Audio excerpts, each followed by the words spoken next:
మీరు అనేక సమస్యలతో బాధపడుతూ ఉండవచ్చు. పెళ్లి సమస్యలు, ప్రేమ సమస్యలు, జీవిత సమస్యలు, సంతాన సమస్యలు, కుటుంబంలో శాంతి లేకపోవడం, ఎటువంటి సమస్యలకైనా కూడాను తగు పరిష్కార మార్గం తెలియచేయబడును. స్త్రీ పురుషులకు గుప్త సమస్యలకు, సంతాన సమస్యలకు కూడాను తగు విధమైన పరిష్కార మార్గాన్ని సూచించబడును. నమ్మకంతో గురువు గారికి ఫోన్ చేయండి. గురూజీ రామరాజు.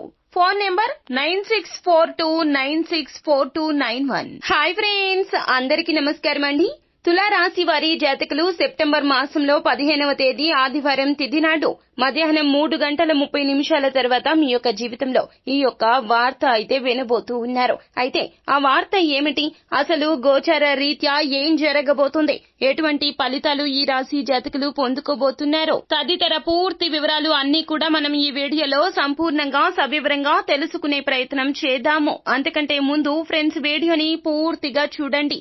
అప్పుడే మేము ఏం చెప్పబోతున్నామో మీకు పూర్తిగా అర్థమవుతుంది. వీడియో గనక మీకు నచ్చినట్లయితే గనక లైక్ చేయండి. మీ లైక్ మాకెంతో సపోర్ట్ అండ్ ఎంకరేజ్మెంట్ గా ఉంటుంది. ఇక ఆలస్యం చేయకుండా వీడియోలోకి వచ్చేద్దాం. తులారాశి రాశి చక్రంలో 7వ రాశి. చిత్తా నక్షత్రం 3-4 పాదములు, స్వాతి నక్షత్రం 1-2-3-4 పాదములు, విశాఖ నక్షత్రం 1-2-3 పాదముల కింద జన్మించిన వ్యక్తులు తులారాశి క్రిందకు వస్తారు. ఈ రాశికి రాశ్యాధిపతి సాక్షాత్తు శుక్రుడు. ఈ యొక్క సమయం మీకు చాలా సానుకూలంగా ఉంటుంది. ఎంతో ఉత్సాహం పొందుతారు. ఈ రోజున సంతోషంగా ఉండబోతున్నారు. ఈ రోజున అద్భుతవంతమైన వ్యాపారాలు మీరు చేయబోతున్నారు. చేసే వ్యాపారంలో అభ్యున్నతి కనిపిస్తుంది. అంతేకాకుండా ధన లబ్ధి అయితే చేకూరబోతుంది. మీరు మీ యొక్క వ్యాపారాన్ని మరింత ఎత్తులో ఉంచడానికి అనగా విస్తరణ దిశగా అడుగులు వేస్తారు. ఈ రోజున మీరు మధ్యాహ్నం 3:30 తర్వాత దీనికి సంబంధించిన కీలక నిర్ణయం అయితే తీసుకోబోతున్నారు. వ్యాపార విస్తరణకు మీకు సాధ్యం కానటువంటి ధన లబ్ధి ఏదైతే ఉందో,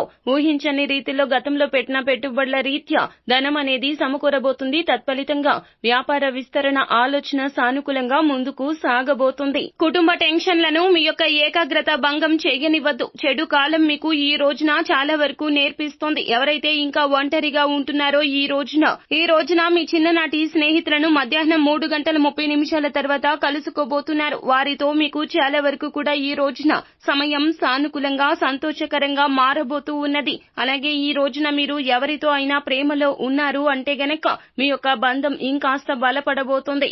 ఈ రోజున అత్యధిక ఖాళీ సమయం ఉండడం రీత్యా ఎవరితో మాట్లాడాలి అనుకుంటున్నారో మీ ప్రియమైన వ్యక్తులతో ఫోన్ లో సంభాషించే ప్రయత్నం చేస్తారు. అలాగే జీవిత భాగస్వామితో మీకు ఉన్నటువంటి మధురానుభూతుల గురించి మీ యొక్క పాత మిత్రుడు ఒకరు గుర్తు చేస్తారు. ఈ రోజున ఇంట్లోనే చాలా వరకు కుటుంబ సభ్యులతో నాణ్యమైన సమయాన్ని గడిపే ప్రయత్నం చేస్తారు. కాస్త కుటుంబ సలహాలు మిమ్మల్ని విచారం దిశగా నడిపించవచ్చును. మానసిక స్థైర్యాన్ని అస్సలు కోల్పోవద్దు. సో ఫ్రెండ్స్, చూశారు కదా, ఈ వీడియో గనక మీకు నచ్చినట్లయితే గనక లైక్ చేయండి. మరిన్ని వీడియోస్ కోసం మా ఛానల్ ని సబ్స్క్రైబ్ చేసుకుని ఫాలో అవ్వండి. Thank you.